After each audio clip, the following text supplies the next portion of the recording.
용감한 토크쇼 직설 시작합니다. 정부와 여당이 주 4.5일제와 정년 연장을 국정과제로 추진하면서 노동시장 대격변을 예고하고 있습니다. 장시간 근로 방지와 저출산 고령화와 같은 시대적 변화에 맞춰서 당연히 노동 정책도 바뀌어야 한다는 건데요. 하지만 경기 침체 우려와 미국의 관세 불확실성에서 인건비 부담까지 커지면 기업들이 버티지 못할 것이란 우려도 있습니다. 시대적 흐름이냐 시기상조냐 반복되는 갈등을 끝내고 이제는 사회적 합의를 보아야 하지 않을까 싶은데요. 오늘도 머리를 맞대보겠습니다. 함께해 주실 분들 소개해드리죠. 양준석 가톨릭대 경제학부 교수 나오셨고요. 또 안종기 고려대 노동문제연구소 연구교수, 또 조성주 정치발전소 상임이사 나오셨습니다. 안녕하십니까? 안녕하세요. 반갑습니다. 용감한 토크쇼 직설은 SBS 비즈 뉴스 앱과 유튜브에서 실시간으로 시청하실 수 있습니다. 자, 이재명 정부 들어와서 주 4.5일제 정년 연장 논의가 본격화될 조짐입니다. 최근에 금융노조가 이 노동시간 단축 등을 요구하면서 또 26일에 이 총파업을 예고했는데요. 자, 그러면서 금융권이 주 4.5일제의 길을 열겠다 이렇게 입장을 내놓고 있습니다. 일각에서는 억대 연봉자들의 배부른 투쟁 아니냐 뭐 이런 비판도 나오고 있습니다. 근데 저희가 이제 주 5일제 도입했던 당시를 떠올려 보면 그때도 금융권이 좀 먼저 나서서 선제적인 도입을 했었죠. 비슷하게 가네요. 흐름이 말이죠. 예. 그러니까 지금 우선은 이와 같은 시도에 대해서 좀 긍정적인 측면을 한번 얘기해 본다면 한국 사회가 이제 지금까지 변화하고 성장해온 경로를 이어갈 거냐, 아니면 새로운 패러다임의 대전환을 이제 추구하는 방향으로 갈 거냐라는 이제 분기점에 있다고 봤을 때, 우리가 만약에 새로운 경로가 상당 부분 필요하다라고 생각이 들면 이제 좀 새로운 길을 열어나가는 건강한 시도들이 좀 발생하는 것이 필요하지 않겠냐라는 관점에서 저는 이번에 이제 금융노조가 단순한 임금의 문제나 이런 부분에 국한되어 있다기보다도 저출생이나 고령화의 문제나 뭐 내수진작, 뭐 노사 사회 공헌 활동을 같이 하자라든가 이렇게 좀 사회적인 가치를 좀 중요한 의제로 제기했다라는 면에서 이제 뭐 나름대로 좀 의미를 평가할 수 있다라고 생각이 듭니다. 네. 다만 이제 문제는 이거가 우리 사회적으로 얼마나 원활하게 이제 확산될 수 있느냐, 이제 이런 문제를 놓고 많은 고민의 과제들이 남아 있다 이렇게 생각합니다. 네, 금융노조의 움직임에 관심이 있는 거는 일단 금융노조가 정말로 지금 얘기하는 대로 주 4.5일제에 대한 어떻게 보면 첫 길을 열고 물꼬를 튼다면 이게 이제 산업계 전반에 많은 분들이 볼 거 아니에요. 시대적 논의, 뭐 사회적 토론 이런 것도 더 뜨거워질 것 같기 때문에 지금 금융노조의 행보를 좀 주시해서 보고 있단 말이죠, 소장님. 네, 맞습니다. 아마도 금융권에서 뭐 이번에 이제 노사가 만약에 합의가 돼서 도입이 되던 또는 안 되던 주 4.5일제나 노동시간 단축에 대한 불이 붙는 거는 시작은 된 것 같습니다. 그게 이제 금융권에서 먼저 시작이 된다고 보는 게 맞을 것 같습니다. 네. 그러니까 주 5일제 때도 그러니까 금융권의 특성 같은 게 있는 거죠. 일단 이제 근무의 어떤 시간이라는 게 이제 안정적으로 고정돼 있고, 그다음에 이제 또 이런 측면도 있습니다. 노사 모두가 좀 여유가 있습니다. 그러니까 이제 노에서도 굳이 뭐 임금 인상으로 굳이 고집할 정도로 임금이 낮은 것도 아니고, 그렇죠. 상당히 고연봉이기 때문에 역설적으로 네. 오히려 이제 노동시간 단축에 대한 워라밸에 대한 요구가 더 있을 수 있고요. 사측도 뭐 요즘 이제 금융권은 이제 횡재세 얘기가 나올 정도로 좀 여유가 있잖아요. 그러니까 차라리 4.5일제 도입을 통해서 서로 이제 좀 합의를 볼 수 있는 이런 상호 간의 여유가 있기 때문에 노조도 제기를 하는 거고, 사측도 제가 볼 때는 뭐 반대할 수도 있지만 기본적으로, 또는 사측도 충분히 논의는 해볼 만한 의제다. 이렇게 테이블에 올려놓을 가능성이 있기 때문에 이게 이제 다른 산업에서도 저기서 어떻게 합의가 되느냐 이런 수준을 보고 아마 좀 고민을 하지 않을까 이렇게 보입니다. 이제 금융권 아까 여유가 있다고 말씀하셨으니까 이 금융권이니까 가능한 거지. 다른 업종 사람들이 보면 배부른 투쟁이라는 얘기가 나올 법도 하죠. 뭐 일단 다른 산업들, 특히 제조업 같은 데서는 이런 시기를 여유 시간을 도입하는 것이 상당히 어려우니까요. 그쪽에서는 공장을 계속 돌려야 되니까 그쪽에서는 좀 문제가 되는 게, 그 공장을 계속 돌려야 된다면 반일 동안에 공장을 돌리는 것은 좀 어떤 면에서는 상당히 효율성이나 시간 낭비, 자원 낭비거든요. 그렇다면은 지금 하루에 반, 그러니까 4시간이 더 이상 정규 시간이 되는 게 아니라 오버타임이 되는 거죠. 그러면 실질적으로 노조 입장에서는 뭐 소득을 늘리는 방법이라고 볼 수가 있겠고, 그리고 기업들, 특히 중소기업에서는 그 비용이 그냥 괜히 올라가는 것으로 볼 수가 있었겠으니까, 그러니까 이게 좀 산업에 따라서 상당히 큰 차이가 있을 거라고 일단은 보고요. 그런데 어느 정도 시간 단축에 대한 논의에 따라서 우리가 좀 집중을 해야 될 것은 우리나라의 그 주간이나 월간 노동 시간을 본다면 아직까지도 상당히 높은 셈입니다. OECD에서 지금 우리가 7이라고 하지만은 이 우리보다 일을 더 많이 하는 시간이 더 많은 국가들을 보면 대부분 좀 OECD 중에서도 좀 가난한 국가, 새로 들어온 국가들이에요. 옛날에 있었던 그 국가들을 본다면 아직까지도 우리나라가 1위 내지 2위입니다. 네. 거기에 비해서 시간당 생산은 굉장히 낮아요. 또 거의 끝에서 역시 새로 들어온 국가들을 빼놓으면 끝에서 거의 1등입니다. 그렇게 되니까 우리가 굉장히 좀 지금까지 무시한 것은 얼만큼 우리가 노동자들의 시간을 효율적으로 사용하느냐.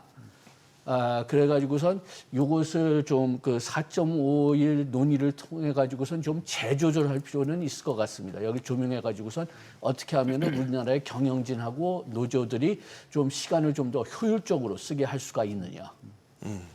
이게 이제 4.5일제를 도입하면은 노동 시간이 이제 물리적으로 줄잖아요. 그럼 이제 경영계, 특히 이제 중소기업계 같은 이제 걱정하는 건 이거죠. 노동 생산성 떨어진다. 기업 매출 줄고 이익 줄어들게 되는 이게 시작점이 될 거다. 이제 이런 우려를 하고 있단 말이죠. 근데 이제 노동의 효율성이라는 측면에서 보면 우리가 과연 효율이 높냐, 이걸 물리적 시간이라 등가로 볼 수 있겠냐, 이런 지적도 있고, 여기에 대해서 어떻게 생각하세요? 예, 그러니까 지금 이렇게 한번 생각해 봅시다. 다른 나라들은 임원들이 굉장히 많이 일해요. 임원들이 굉장히 많이 일하는데 그 사람들 일하는 걸 뭘 보냐면 어떻게 하면 노동 시간을 좀 줄일 수 있을까? 왜냐하면 오버타임에서 50%씩 더 추가 수당으로 준다면은 이게 기업에는 큰 어떤 부담이 될 수가 있거든요. 그래가지고선 어떤 면에서는 보통 노동자들은 칼퇴근하게 만들고 임원들이 그걸 좀 하기 위해서 상당히 노력하는데 우리나라는 어떻게 되면 좀 반대로 된 것 같아요. 임원들의 시간을 맞춰가지고서 노동자들이 일하니까, 그러니까 상당히 좀 낭비되는 그런 시간이 좀 많지 않나, 좀 그런 생각이 들어가지고서 네. 좀 이런 방법으로 좀 다시 재조명하는 필요는 좀 있을지 모르겠지만은, 그렇지만 아까 말씀드렸지만은 우리가 노동 생산을 유지시키면서 4.5일을 줄인다.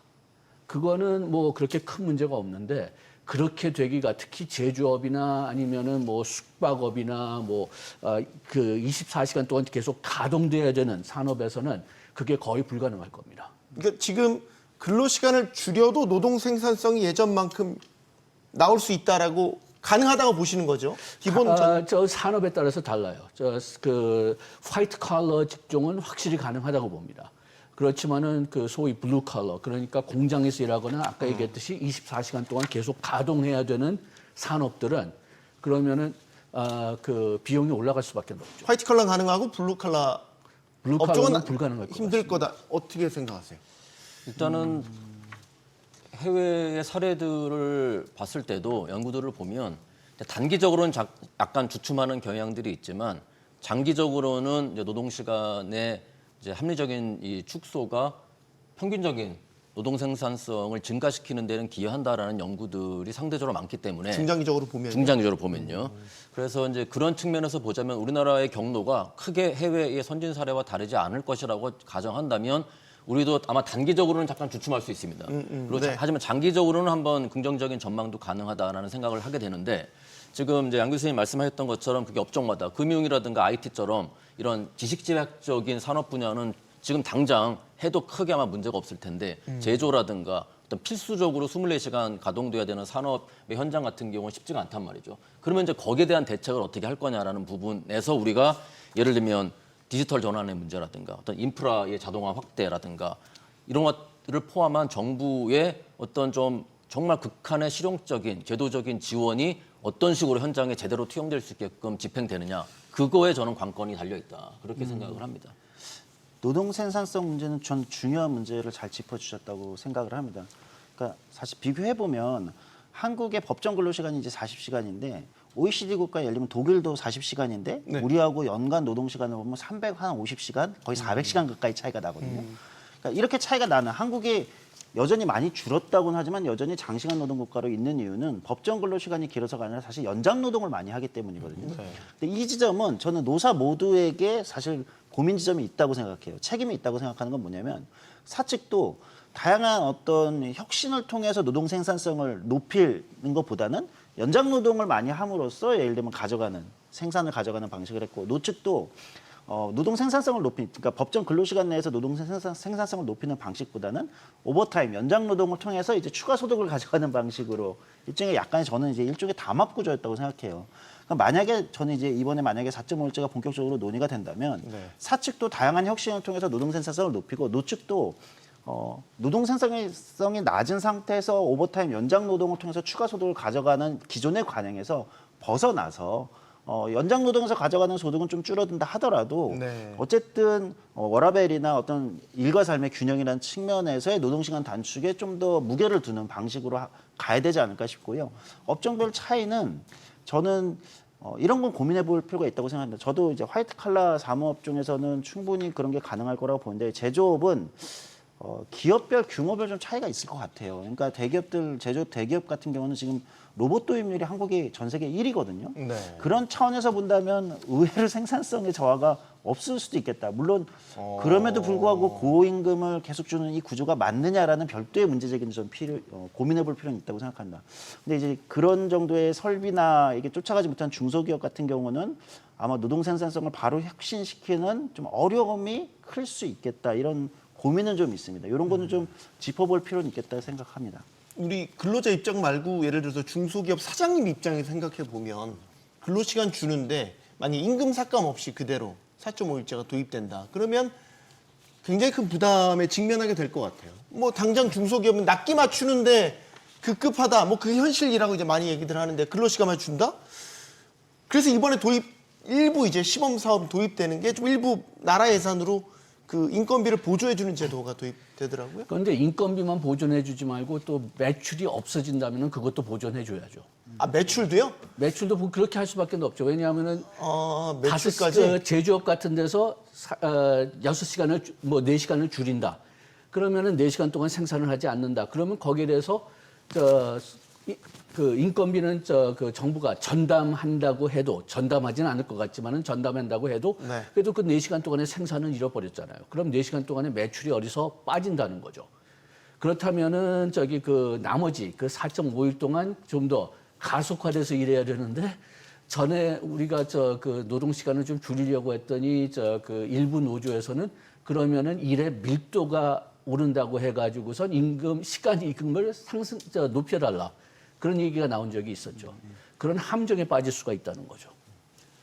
어렵네요. 예, 그러니까 매출 부분이 뭐 이상적으로는 바람직하게 정부의 건전한 어떤 재정 집행들을 통해서 그런 부분들이 이루어질 수 있다면 이제 바람직한데 또 실제로 국가재정이라는 게 또 이렇게 항상 여유롭게 갈 수만은 없는 거잖아요. 그런 상황에서 이미 중소기업의 이런 운영자들이 갖는 현실적인 고충들은 분명히 발생할 거기 때문에 왜냐하면 중소기업 같은 경우는 정말 제조는 노동시간 지금 조 이사님 말씀하셨던 것처럼 어쩔 수 없이 현재의 상황을 진단한다면 노동 시간이 결국은 생산량을 거의 결정하는 방식의 구조, 현황이다라는 건 부정할 수 없는 거잖아요. 그런 상황에서 이제 노동 시간이 줄어든다고 했을 때 발생하는 문제, 그러니까 그런 문제가 발생하는 거를 즉각적으로 직면할 수밖에 없는 상황을 전개시키면은 조금 곤란하지 않겠냐. 중소기업의 어떤 영세 사업장의 이제 운영자라도 자동화나 기계화나 업무 재편 등 여러 가지로 치밀한 고민의 결과로서 그 상황에 좀 대처할 수 있는 정도의 시간적 혹은 어떤 물리적 이런 지원들이 적절하게 가야 될 필요가 있다라는 거죠. 아니 우리가 또 경기가 호황될 때는 맨날 뭐 뉴스에서 나오잖아요. 노동자들이 열심히 일하면서 뭐 주말도 반납했고 뭐 추석도 반납했고 이런 얘기가 많이 나오는데 이게 만약 4.5일이 법제화된다면 모든 산업에 대해서 그럼 그게 그만큼 더 어려워지는 거죠. 아까 그러면 예를 들어 지금 내년 예산에 반영된 거 지원 제도를 보면 월 한 20에서 최대 60만 원 이제 중소기업에 지원되는 겁니다. 4.5일제 도입하는 중소기업에 대해서 이 정도 지원이 되면 도입 가능할까요? 이제 중소기업 입장에서는. 그러니까 주에 0.5일 정도를 지원한다는 비용으로 보면 1인당 이제 뭐 20에서 60이라는 거잖아요. 네. 그러면은 뭐 그 정도의 인건비 보전 비용 정도 시범 사업을 하는 네. 기업들의 그 정도는 어느 정도 맞출 수 있는 규모긴 하지만 이제 앞에서 이제 두 교수님이 잘 지적해 주셨듯이 이게 단순히 인건비 보전 영역의 문제만이 아니라 주 4.5일제로 가면서 노동 생산성을 그만큼 더 가져가려면 기존 만큼 유지하려면 사실은 뭐 자동화 또는 로봇 뭐 도입 또는 다양한 기술력 시진 뭐 이제 소위 말하는 이런 쪽에 별도의 이게 있지 않는 한 인건비 보전만으로 이제 기존하고 똑같이 맞춰진다 이렇게 보는 것은 좀 너무 낙관적일 것 같고요.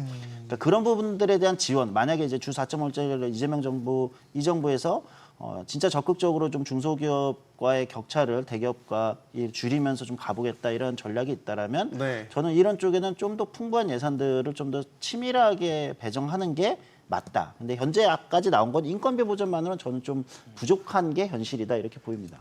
그럼 만약에 도입하면 예. 네, 말씀하시죠. 예, 제가 조금 좀 염려하는 것은 지금식으로 인건비만 보존한다는 생각에서 전략을 취한다면은 누가 시범 산업으로 이것을 도전할 건지는 좀 뻔해요. 어디입니까? 매출액이 그렇게 많이 줄지 않을 거라고 생각하는 기업들. 뭐 그렇겠죠. 그러니까 네. 좀 수익성이 낮은 기업이나 한계 기업들이 여기에 그 시범 사업으로 도전하겠고. 그래서 인건비 보조만 받으려고. 예, 그렇죠. 그렇다면은 뭐 우리 지금 한계 기업들이 그 큰 문제 중에 하나인데 이런 한계 기업들을 더 오랫동안 구조 조정을 피하면서 살게 하는 하나의 방법으로 전락할 수가 있죠. 만약에 도입하면 어떤 방식이 좋을까요? 그러니까 지금 저희가 주 5일제의 근거법이라고 하면 지금 이제 5일간이라는 거. 이제 근로시간을 이제 규정해야 된 근로기준법 50조가 있네요. 40시간 초과할 수 없다. 이제 요거에 이제 근거를 준다고 볼 수 있는데 그럼 4.5일제 도입하는데 요 법을 바꿔야 되는 건가요? 아니면은 다른 방식이 또 있는 건가요? 뭐 노사 간에 그냥 별도의 자율협약이 가능한 건지. 일단은 법제화를 하려면 당연히 그건 이제 법적인 개정이 필요한 부분인데 그것은 뭐 다들 동의하시는 것처럼 이것이 업종과 산업과 어떤 노동의 조건과 일터의 환경 이런 것들에 관계없이 일괄적으로 일률적으로 적용되기에는 매우 큰 부담이 되는 그런 정책이기 때문에 사실은 어느 정도까지는 노사가 자율적으로 그 상황에 최적화된 방식으로 조정할 수 있는 지금도 뭐 탄력 근로자라든가 그 시간 이제 근로제 등을 통해 가지고 이제 이 근로 시간을 좀 적절하게 자신의 노동의 상황에 맞게 조절할 수 있는 방법들이 있으니까 그런 지금 현재 우리가 이미 제도적으로 갖고 있는 어떤 그런 장점들 그리고 노사가 어떤 의지를 발휘해서 합의를 볼 수 있는 좀 더 나은 어떤 또 스텝들 이런 것들을 좀 결합시키면서 조금은 이제 이 현장에 최적화된 방식으로 스스로 결정할 수 있는 쪽의 어떤 그런 분위기들을 좀 만들어 주는 것이 필요하지 당장 이거를 법제화를 통해서 강제화하는 것은 여러 가지로 주는 부담들이 크겠다라는 게 일단 저의 기본적인 생각이고 아까 뭐 좋은 말씀 많이 해주셨는데 저도 가장 근본적으로 좀 동의하는 건 인건비 지원이라고 하는 부분 사실은 그냥 어떻게 보면은 단기간에 그치는 1차원적인 이제 이런 지원으로 끝날 가능성이 높기 때문에 네. 저는 제가 강조하고 싶은 키워드는 자립 기반을 어떻게 마련해 줄 거냐. 인건비로 자립 기반 될 수 있다라고 하는 거에 우리는 동의할 수 없잖아요. 자립 기반을 어떻게 마련해 줄 거냐. 자립의 기반을 마련해 주기 위해서는 재정적인 문제도 있지만 시설과 어떤 인프라와 토양과 문화의 문제까지 건드려야 되는 거기 때문에 저는 정부 정책의 집중, 포커스는 인건비 문제를 어떻게 하겠다. 이런 식의 어떤 단편적인 문제가 아니라 우리 경제의 노동시장의 구조와 체질과 이 자립의 기반들을 어떻게 마련해 주겠다. 여기에 저는 집중돼야 된다고 봅니다. 제가 저희 잠깐 방송 전에 잠깐 했던 얘기인데 가볍게만 좀 4.5일제 말고요. 아예 4.5일제 하는 주 4일제 이제 하는 게 낫다라는 전에 이제 의견도 있어서 요거 잠깐만 의견 듣고 이사님. 네. 주 4.5일제 하는 차라리 주 4일제 하는 게 낫지 않나. 그렇죠. 예를 들면은 네. 이제 0.5일 이제 반나절을 위해서 이제 출퇴근을 하고 요즘 이제 기후 문제 이런 게 중요한데 이제 그것도 교통량의 문제고 뭐 이런 게 있으니까 그럴 바에는 4일째 하는 게 낫다 이제 이런 의견이 나올 수도 있는데 뭐 이제 그렇게 되면 이제 앞서 얘기했던 이제 수많은 것들의 부담이 더 커지니까 뭐 만약에 저는 오히려 현장에서 기업들이나 노사가 되게 창의적인 방식들을 많이 발견할 수 있을 거라고 생각해요. 4.5일째면 그냥 그 주는 5일 하고 다음 주는 4일 하고 예를 들면 4.5일제가 그렇게 할 수 있는 거잖아요. 그러면은 네. 5일하고 4일하고 5일하고 4일하고 이렇게 가는 것도 4.5일제에 해당하기 때문에 사실상 뭐 그런 방식의 창의적인 방식들을 노사가 많이 할 거라고 생각합니다. 5일하고 4일하고 이런 식 격주로 그렇죠. 격주 4일째 하면은 그것도 4.5일째니까. 그것도 또 묘수가 네. 될 수도 있겠네요. 아 네. 정말 그거는 회사의 환경, 업무 환경이나 이런 거에 따라서 그렇죠. 되게 탄력적으로 적용할 수 있는 부분이 되겠군요. 아니면 다 몰아가지고 예를 들면은 이제 일감이나 예를 들면 이런 것이 많이 없는 달에 예를 들면 한 달을 그냥 통으로 예를 들면 갈 수 있는 거죠. 네. 1년치를 몰아서 그런 방식도 충분히 가능하다고 봅니다. 그러니까 한국은 뭐 유럽처럼 프랑스 이런 것처럼 이제 바캉스 제도가 없잖아요. 길게 쉬는. 우린 장기적으로 길게 쉬는 휴가 같은 게 잘 없지 않습니까? 네. 차라리 그러면 연차나 이런 걸 합쳐가지고 그렇게 사용하는 방식도 가능하고 가능한 방식은 창의적인 방식은 현장에 많을 네, 겁니다. 뭐 저도 여기서 한 가지 네. 잠깐 짧게 첨언을 드리면 지금 조 이사님 말씀은 되게 이제 창의적인 아이디어로서 우리가 당연히 현장 속에서 한번 고려해 볼 만한 부분들인데 이제 주 4일제를 전면적으로 한다면 이제 8시간 4일이면 이제 32시간 주 법정 근로 시간을 대폭 이제 줄여야 되는 부분들인데 현장에서 어떤 얘기가 나오냐 하면 주 4일째 그럼 우리가 직관적으로 이해하기 쉽잖아요. 월화수목 딱 이렇게 4일만 일한다. 네. 노동 시간을 10시간씩 가져가는 방법으로도 하자 이렇게 얘기가 나올 수 있는 거거든요. 40시간을 채워주자. 예를 들면. 근데 우리가 ILO 그러니까 지금부터 100년 전에 이미 태어난 국제노동기구가 태어났던 가장 중요한 이유 중에 하나는 근로시간을 주 8시간으로 제한해야만 기본적인 인간의 노동 기본권이 보장될 수 있다라는 취지였기 때문에 저는 그런 어떤 이 인류의 어떤 철학적인 어떤 이런 부분들을 고민해 봤을 때도 우리가 그러니까 좀 쉽게 결정할 수가 없는 정말 난해한 문제인 것 같다라는 생각을 하게 됩니다, 계속. 네. 또 여기서 IA로가 걸리는군요. 넘어가겠습니다. 이게 더 하면 안 될 것 같아요. 저희 정년 연장 문제도 지금 논의를 해 봐야 되는데 최근에 이제 현대차 노사가 임단협 잠정 합의를 했는데 노조 쪽에서 요구했던 정년 연장 문제 이번에 수용이 안 됐고 앞으로 계속 이제 협의에 나가기로 했다. 요 정도만 이제 이야기가 됐습니다. 지금 정년 연장 문제를 논의하는 데 있어서 1차적인 거는 이걸 정년을 그대로 이제 연장시킬 거냐 아니면은 퇴직 후에 재고용 방식으로 할 거냐 요거를 두고 일단은 합의가 이루어져야 된다라는 이야기들이 나오고 있어요, 교수님. 저는 저 재고용 그 제도로 갈 수밖에 더 없다고 생각합니다. 왜냐하면 퇴직 후 재고용. 예. 네. 왜냐하면은 그 우리나라 저 임금 제도가 아직도 상당히 호봉 제도인데 그렇기 때문에 지금 뭐 60세는커녕 그 대기업에서 그 연봉이 많은 그 노동자들은 오히려 한 50대 후반에서 그냥 밀어내고 있잖아요. 그런데 그 구조를 강조해서 65세까지 가게 한다면은 그러면은 첫째 기업들이 버틸 수 있을까가 첫째로 그 걱정되고 둘째로는 그 노동비를 채우기 위해서는 젊은 사람들의 고용을 줄이든지 아니면은 그 회사에서 만드는 뭐 상품이나 서비스의 가격을 크게 높이게 할 수밖에 더 없죠. 그래가지고선 젊은이들의 노동 문제가 오히려 더 악화될 가능성을 배제할 수가 없고 그리고 또 우리가 만약 우리가 정년 연장을 하지 않으면은 지금 우리가 노동력 감소를 그렇게 많이 걱정하는데 네. 뭐 노동력 감소를 해소시키는 가장 어떤 면에서는 빠르고 합리적인 방법은 은퇴 시간을 연장시키는 거예요. 지금 제가 그 학기 초에 그 학생들 위해서 준비한 게 있는데 우리나라의 그 14세서부터 59세를 그 많이 일하는 그 연령대로 본다. 그리고 60세서부터는 은퇴라고 본다고 한다면은 이 일하는 인구하고 은퇴하는 인구가 1대1이 되는 게 2047년입니다. 그런데 은퇴 신령을 65세로 재계산해 가지고선 14세, 64세, 65세 이상 이렇게 계산하면은 이 두 그룹의 숫자가 같아지는 게 2065년에서 66년 됩니다. 그만큼 한 15년 정도의 시간을 번다는 거죠. 그런데 우리가 지금 그러면은 임금 그 구조를 바꾸지 않겠다. 지금 현재 제도를 그러면 유지할 수밖에 없는데 그렇게 된다면은 뭐 노동력 감소는 물론이지만은 네. 우리 연금 제도도 완전히 깨지는 거죠. 이번에 현대차 이거 임단협 협상할 때도 현대차 노조 안에서도 젊은 노조원들과 좀 이제 나이 있으신 시니어 노조원들의 의견이 좀 갈렸대요. 아무래도 시니어 노조원들은 정년 연장 쪽에 좀 더 주장을 하시고 이제 젊은 노조원들은 조금 생각이 성과급 쪽이 좀 더 무게중심. 이게 노조 안에서도 생각이 묘하게 갈리네요. 예.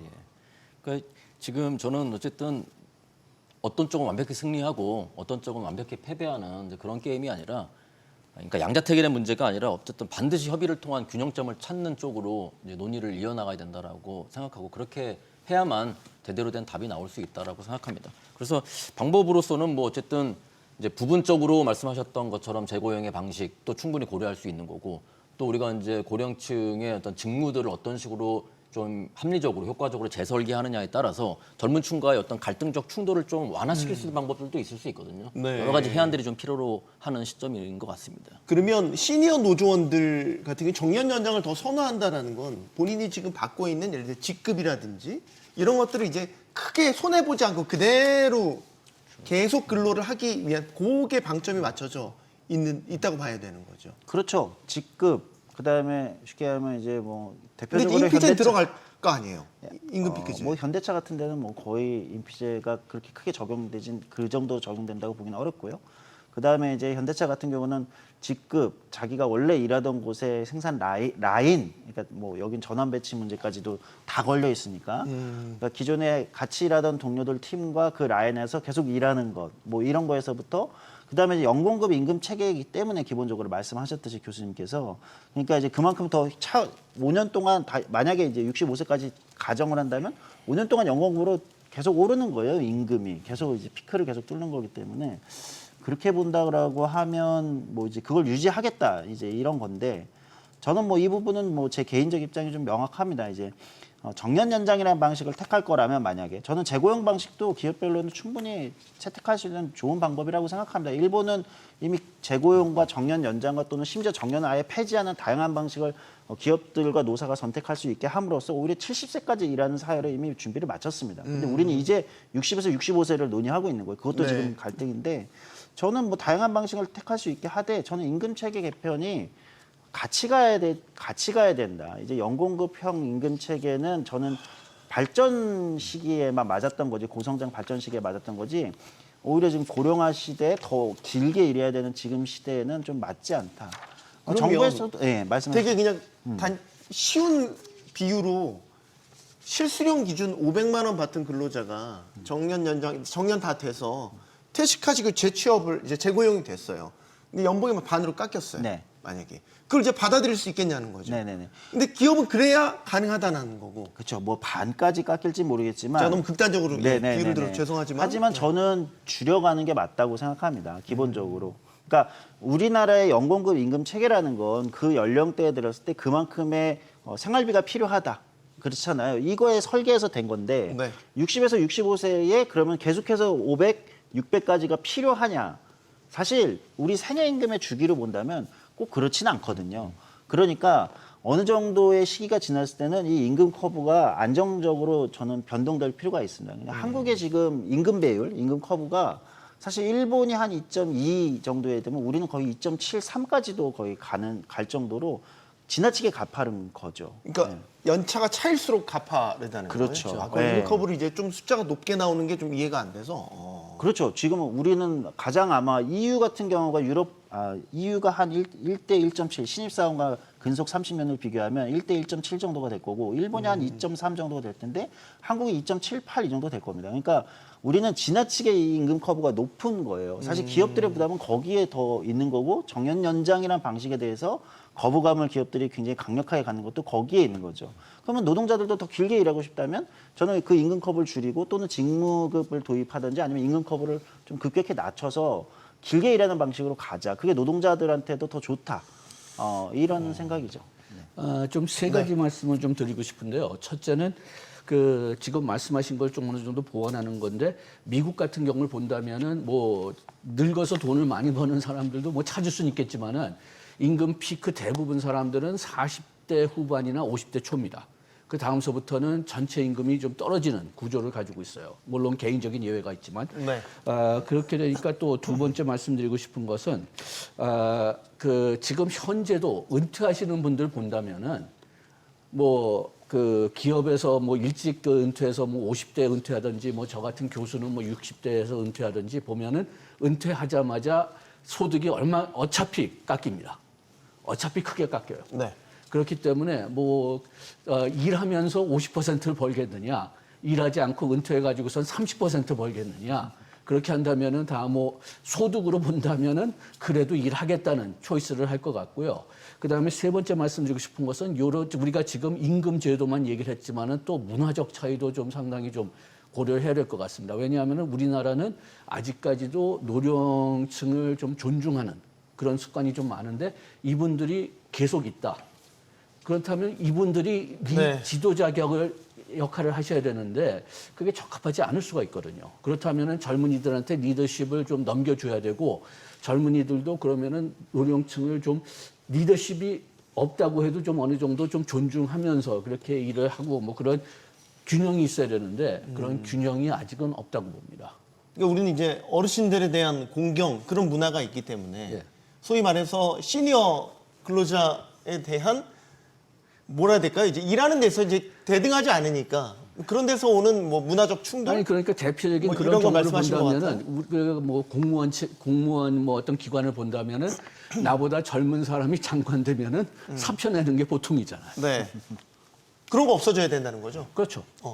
뭐 이제 내가 네 선배인데 뭐 이런 식의 이제 마인드가 없어져야 된다. 근데 이미 사업장에서는 뭐 우리가 흔히 세대 갈등이라고 하는 문제가 가장 심각한 갈등이라고 얘기하는 것처럼 사업장에서의 어떤 냉정한 성과의 어떤 결과들을 따지고 그에 따라서 어느 정도의 보상 체계를 가져가야 되는 건지에 대한 것들은 어느 정도 되게 냉정하고 객관적인 어떤 문화나 분위기도 좀 형성되어 가고 있는 것 같아요. 네. 그렇기 때문에 그 임금 체계의 개편이라는 문제, 특히 어떤 직무를 담당하고 있고 그게 어느 정도의 가치를 창출하기 때문에 어느 정도의 보상 체계를 받는 게 합당하다라는 이제 그런 논의가 중심이 되어야 된다라고 얘기를 하는 거 아니겠습니까? 네. 그런 면에서 봤을 때 이제 어떤 임금 체계 논의가 더 뜨거워질 수밖에 없는 겁니다. 최근에 고용 통계 보셨어요? 이제 고용 통계 뭐 신규 취업자 수 뭐 이런 것도 많이 늘지 않고 있는데 연령대별로 봤었을 때 청년층 고용이 나아지질 않아요. 구조적으로. 그럼 이제 정년 연장하면 지금 그렇지 않아도 청년 취업 어려운데 더 이제 일자리 뺏긴다. 이제 이건 되게 근본적인 계속 부딪히는 충돌이란 말이에요. 누구 하나 속 시원하게 답을 내놓을 수도 없는 노릇이고 그러나 또 질문을 드려보겠습니다. 이거는 이사님께 먼저. 영향이 없다라고 단언할 수는 없습니다. 영향이 있다라고는 봐야 될 것 같아요. 근데 그 영향의 규모에 대해서 조금 논쟁적일 수는 있습니다. 저는 개인적으로는 공공부문 같은 경우는 굉장히 조금 확실히 청년층 신규 채용에 영향력이 있을 것 같고요. 정년 연장이라는 방식을 지금처럼 해서 그냥 택했을 때는 네. 그리고 민간 대기업 같은 경우는 지금 이미 잘 안 뽑고 있어서 이것 때문에 안 뽑는 거냐, 정년 연장 때문에 안 뽑는 거냐, 아니면 지금 이미 안 뽑고 있기 때문에 그걸 그냥 계속 안 뽑는 걸 유지하는 거냐. 이게 미리 대비해서 안 뽑는다? 예, 저는 이게 뭐. 논쟁적일 수는 있을 것 같은데 네. 민간 대기업은 지금 너무 안 뽑고 있기 때문에 그런 건 있을 것 같습니다. 그래서 그렇기 때문에 저는 결국은 임금 체계 개편, 각종 어떤 제도적인 어떤 보완을 통해서 가지 않으면 청년층 신규 채용에 악영향을 미친다는 비판을 피해가기가 어렵다. 그러면 노동 쪽도 원하는 걸 얻지 못하기 때문에 원하는 걸 얻기 위해서라도 어느 정도의 노사 간의 타협이 필요하지 않느냐 이렇게 보는 거죠. 최근에 이제 청년층 그 경제활동 하지 않는 비경제활동 인구 중에서 청년층 비중이 큰 것도 큰 거지만 그냥 구직활동까지 아예 포기해버리는 그냥 쉬었음 인구도 청년층에서 많이 늘어나요. 이거 심각한 거 아닌가요, 교수님? 그렇죠. 일단 그냥 쉬었다고 하면은 이제 자포자기를 했거나 예를 들면 혹은 네. 여러 가지 개인적인 사정 때문에 당장 구직 활동을 해야 되는 상황이 안 되는 경우 뭐 이런 경우를 다 포함한 거니까 여러 가지 다양한 가능성들이 있는데 일단 기본적으로 가장 경제 활동의 핵심적인 가장 역동적인 이제 주체가 되어야 될 청년층에서 이렇게 이제 약간 좀 무기력한 모습을 보인다라고 하는 거는 사실은 뭐 우리 사회나 경제의 미래를 위해서도 매우 부정적인 이제 부분들이라 이제 이걸 어떻게든 여기 대응해 나가는 부분들이 필요한데 뭐 그래서 이제 구진 촉진 수당이라든가 이렇게 정부에서 재정적인 뭐 지원들을 이제 하는 부분도 있는데 앞에서 말씀드렸던 것처럼 이게 어떤 직접적인 어떤 재정적 지원의 문제로 이제 접근하는 것이 가장 정책적으로는 쉬울 수 있지만 네. 가장 쉬운 것만큼 그 효과성, 장기적 효과성이라는 측면에서는 가장 오히려 그 큰 성과를 기대하기 어려운 부분들이 있을 것 같거든요. 앞에서 말씀드렸던 것처럼 저는 청년의 특히 문제랑 관련돼서는 이 사람들의 자립 기반을 어떻게 설계하고 지원해 줄 거냐. 저는 거기에 정부의 정책적 대응 역량이 초점이 맞춰져야 된다. 그러니까 단순한 인건비나 비용의 문제로만 국한되는 것이 아니라 직무적인 교육, 당장 이 사람들이 일 경험의 어떤 이런 기회들을 가짐으로써 여러 가지 다양한 산업 현장에 진출할 수 있는 토대들을 매우 실용적으로 가져다 주는 것. 그리고 혹은 우리가 지금까지는 주로 노동부의 어떤 고용노동부의 관점이 취업의 패러다임에 잡혀져 있는데 사실은 다양한 방식의 창업이라든가 새로운 방식의 어떤 시장 진입도 충분히 가능한 거기 때문에 저는 그런 것들을 포괄적으로 포함한 자립의 기반들을 어떻게 설계하고 지원해 줄 거냐라는 거에 저는 정책적인 초점이 집중되고 맞춰져야 된다. 그런 생각을 좀 하게 됩니다. 네. 교수님. 그렇게 된다면은 저희 그 노동에 대해서 취업에 대해서 지원을 집중하는 것보다는 생산성을 통해 가지고선 생산성 올리는 데 집중해야 되거든요. 지금 우리가 계속 생산성을 여기서 좀 이 시간뿐만이 아니라 다른 데서도 계속 강조하고 있지만 근본적으로는 만병통치약이라는 게 나오기가 어려운데 우리나라 경제는 생산성 증가가 만병통치약입니다. 생산성 증가가 늘어야지 그 노동 생산성도 늘어가지고선 임금을 더 높이줄 수도 있고 그 일자리도 만들 수가 있고 네. 우리가 지금 투자가 많이 떨어졌다고 해서 걱정하는데 자본 생산성이 늘어야지 수익률이 오르면서 투자도 더 할 수 있을 거고 그런데 우리가 지금 생산성을 늘리려면은 자꾸만 이런 어려운 개혁을 해야 되니까 계속 그냥 뭐 취업 지원하는 어떤 직접적인 방법 그 자본 투자를 정부 돈을 줘가지고선 비용을 줄인다는 그런 직접적인 방법만 쓰고 있으니까 계속 그 정부 지출만 늘고 빚만 느는 거죠. 정부 빚뿐만이 아니라 기업이나 개인 빚도 이렇게 늘고 있는 거니까 궁극적으로는 우리가 생산성을 늘리는 체계로 가야 되는데 문제는 뭐냐 아까 좀 말씀드렸지만 이게 정치적으로는 어렵거든요. 그러니까 일단은 돈 주고 해결하자.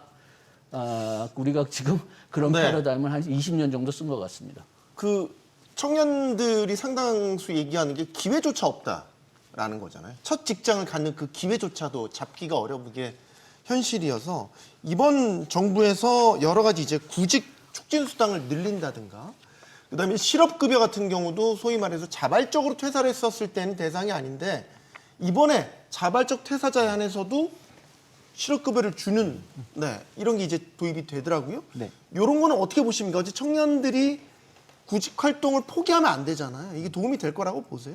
저는 두 가지인데 하나는 이제 구직 촉진 수당을 50만 원에서 60만 원으로 늘린 거는 저는 이거는 당장의 큰 효과를 보기는 어려운 것 같습니다. 구직 촉진 수당의 액수 10만 원 차이 때문에 청년들이 그냥 쉬었음으로 빠지는 건 아니기 때문에 결국은 청년들의 지금 눈높이에 맞는 또는 변화된 가치관에 직장 가치관에 맞는 일자리가 그만큼 많이 있지 않기 때문에 차라리 그냥 중소기업이나 낮은 일자리를 갈 바에는 그냥 비정규직으로 들어갈 바에는 그냥 쉬었음으로 이제 취업준비생 같은 걸로 남는 거거든요. 한국의 취업준비생의 숫자가 청년 실업자 숫자보다 많은 전 세계에서 유일한 나라입니다. 네. 그런데 자발적 청년층에 대해서 생애 1의 자발적 이직에 대해서 실업급여를 지급을 할 수 있게 한 건 저는 이 제도는 굉장히 높게 평가합니다. 왜냐하면 청년층은 어쨌든 직장 탐색기입니다. 그러니까 이 직장에 들어갔다가 이게 생각보다 내가 원하던 일, 그러니까 잘 모르잖아요. 안 맞는구나. 그럼 다른 직장으로 탐색해서 이동할 수 있어야 되고 이런 게 있으면서 자기한테 맞는 일을 찾아가는 기간입니다. 그러니까 청년 실업률이 전체 실업률보다 상당히 좀 어느 정도는 매 나라마다 이제 2배 정도 높게 나오는 이유는 직장 탐색을 위한 실업이 많기 때문이거든요. 네. 그렇다면 여기에는 실업급여를 일정 정도 줄 수 있게 해서 그만큼의 이제 중간에 소득이 소득 보전을 할 수 있게 해주는 요 제도는 저는 좀 굉장히 높게 평가하는 제도라고 개인적으로 말씀드립니다. 네. 지금 청년층 그 고용이 이렇게 어려우면 냉정하게 정년 연장이 우선순위여야 되냐라는 근본적 질문도 좀 드리고 싶어요. 이게 기존의 근로자들은 정년 연장을 바라겠지만 기회조차 갖지 못하는 청년층들이 이렇게 힘들어하고 있는데 사회적 대타협 주제로 정년 연장이 우선순위가 돼야 될 것이냐. 정년 연장가 앞에서 잠깐 그런 말씀을 드렸는데 이게 이제 갈등적 관점에서 문제를 해결하는 쪽으로 우리가 지향을 할 거냐, 네. 아니면 또 통합적인 이제 전체적인 해결을 지향하는 방식으로 이제 갈 거냐라는 이제 그 어떤 선택을 먼저 좀 해야 될 부분들이 있는 것 같습니다. 그러니까 이것이 반드시 대결적인 구도를 통해서 어느 한쪽이 얻으면 어느 한쪽은 그만큼 잃을 수밖에 없는 방식의 어떤 그런 방식으로 정책들을 지향을 하고 그렇게 우리의 의지를 발휘할 거냐, 아니면 이것들이 조절과 균형들을 통해서 내가 원래 기대했던 것만큼의 수준은 오르지 않더라도 적절한 수준으로 서로 양보와 희생들을 통해서 전체적으로 통합된 그 썸을 총량을 늘리는 방식으로 갈 거냐. 그 두 개 중에 어떤 걸 선택할 거냐라는 우리의 의지가 되게 중요할 수밖에 없는 거라는 거죠. 타협의 문제 아닌가요? 그렇죠. 예, 예. 대합의의 문제 아니에요? 그렇죠. 그러니까 저는 이제 개인적으로 가장 안타까운 게 우리 한국 사회가 사회적인 대타협과 연대를 통해서 우리 사회 전체가 골고루 하나의 거대한 진보를 이루었다라는 걸 경험했던 역사적인 경험들이 없습니다. 저는 이런 시점이 그런 것들을 한번 추진해보고 시도해보고 도모해보기에 좋은 거 아니냐라는 생각을 하는 거죠. 그런 면에서 정년 연장이라는 것도 지금 노동 측에서 얘기하는 당연히 삶의 기반을 확보하기 위해서 안정적인 주장을 하는 건 당연한 겁니다. 합리적인 거죠. 전략적으로 맞는 겁니다. 다만 그것이 우리의 후속 세대들에게 미치는 영향들을 우리가 고려했을 때 어떤 것이 우리 사회에 좀 더 장기적인 지속 가능성을 가져다 주는데 유리한 방향이냐라고 하는 거를 이제 경제계, 경영계와 또 노동계가 동시에 좀 진중하게 고민을 해야 될 필요가 있다. 네. 그런 어떤 원칙적이지만 매우 중요할 수밖에 없는 그런 이제 이 주장을 말씀드릴 수밖에 없는 겁니다. 민노총 이번에 뭐 국회 대화 기구지만 복귀했잖아요. 네. 노사정 대화에. 그럼 이런 부분까지 아울러서 논의를 할 수 있을까요? 그 정도의 여력이 될까요? 노동계 쪽에서 말이죠. 그렇게 논의를 했으면 좋겠습니다. 네. 제가 뭐 여력이 되느냐 안 되느냐를 함부로 판단하는 건 좀 저기 할 것 같고요. 근데 이제 저는 말씀하신 대로 앞에 안정기 교수님 잘 말씀해 주셨는데요. 이제 저는 한국의 노동조합들이 지금 가져야 되는 가장 중요한 것은 뭐냐면 조합원의 이익만이 아니라 전체 사회가 어느 방향으로 가는 것이 우리 전체 사회에게 좋은가. 아마 한국의 노동조합이 이것을 전략적으로 가장 크게 고민해야 되는 역사적인 시기에 있다 지금. 네. 바로. 그러니까 노동조합에게도 큰 사회적 책임이 주어지는 시기에 지금 직면해 있다고 봅니다. 그래서 여기서 한국의 노동조합들이 어떤 판단을 하느냐에 따라서 저는 한국 사회가 향후 어떤 방향으로 갈까. 기업들도 마찬가지입니다. 네. 재벌 대기업들도 마찬가지고요. 그 방향이 정해지는 전환기 시점에 있기 때문에 저는 기업과 노동조합들이 모두 굉장히 큰 사회적 책임을 갖고 논의에 임해야 된다. 이 말씀을 꼭 드리고 싶습니다. 교수님. 저는 좀 전반적으로는 좀 두 분하고 동의하지만은 절차적으로는 좀 동일하지 않는데요. 그 노동조합이라는 게 원래 설립된 이유는 자기 조합원들의 이득을 최대화하기 위해서 생긴 거고, 그래서 사회 문제를 생각하게 된다면은 그런 좋은 결과가 나오는 경우는 별로 좀 아쉽지만은 없는 것 같아요. 그렇다면은 일반 국민들이 어떤 그 생각에 그 미래가 생각에 대해서 조금 합의를 의도해서 그쪽에서 압력을 줘야지. 그 노조 자체에서 뭐 그 미래를 생각해서 뭐 이렇게 방향을 바꾸기로 그 어떤 그 하늘에서 내려온 그런 뜻을 따르겠다. 그거는 좀 그 근데 다른 지금 방법인 것 경사노위 같은데요. 같은 데는 사실 지금 활동을 사실상 무력화돼 있는 상태인 건데 이제 경사노위 같은 합의체 기구가 다시 부활을 해야 돼요. 다시 부활을 하면 좋겠지만은 그렇지만 거기서도 일단 보면은 기업하고 그리고 노조는 자기 이득을 위해서 지금 싸우고 있고, 그 다음에 그래서 뭐 공익 멤버들이 좀 이제 미래를 대해서 좀 생각하는 그런 체제를 갖게 돼 있는데, 그런데 문제는 공익 쪽에서는 또 이제 정치에 관련된 문제를 또 생각하지 않을 수가 없기 때문에 네. 정권에 따라서 어떤 때 기업에 그냥 기업 측을 유리하게 하고 어떤 때는 노조 쪽을 유리하게 하고, 그렇게 되니까 어떤 그 충분한 밸런스가 지금 좀 생기지 않는 구조가 아닌가, 그게 좀 염려되고요. 그리고 우리가 지금 여기서 얘기했지만은 우리가 여기서 나온 문제들 근본적으로 답은 지금 다 우리가 좀 얘기했지만은 이걸 한 단어로 좀 정리한다면은 노동시장의 유연화입니다. 그런데 그게 설립되려면은 그러면 진짜 그냥 그 총사회적 합의가 이루어진 다음에 네. 그 사회적 압력을 통해 가지고선 기업하고 그리고 그 노조를 설득시켜야 되지, 노조와 네. 기업이 알아서 국민을 설득시키지는 못할 것 같습니다. 알겠습니다. 한마디만 더 말씀을 짧게만 좀 끝내야 드리면 될 시간이어서. 유연화 물론 중요한 원칙인데 거기 안정성이라는 부분들이 반드시 같이 가야 됩니다. 안정성이 없는 유연화라는 거는 삶의 기반 자체가 언제든 나락으로 떨어질 수 있다는 걸 의미하는 거기 때문에 저는 그 부분들 그러니까 플렉스 시큐리티라고 유럽에서 통칭되는 그런 네. 어떤 철학적인 지향들이 같이 고려돼야 할 필요가 있다라는 말씀을 좀 드리고 싶습니다. 알겠습니다. 주 4.5일제, 정년 연장, 시대적 과제로 다뤄야 한다는데 공감하는 분들 많습니다. 근데 이 논의 과정에서 우리가 또 놓쳐서는 안 될 게 있습니다. 트럼프발 관세 전쟁, 인공지능의 확산. 우리가 사는 시대가 거대한 변화의 소용돌이 한가운데에 있다는 겁니다.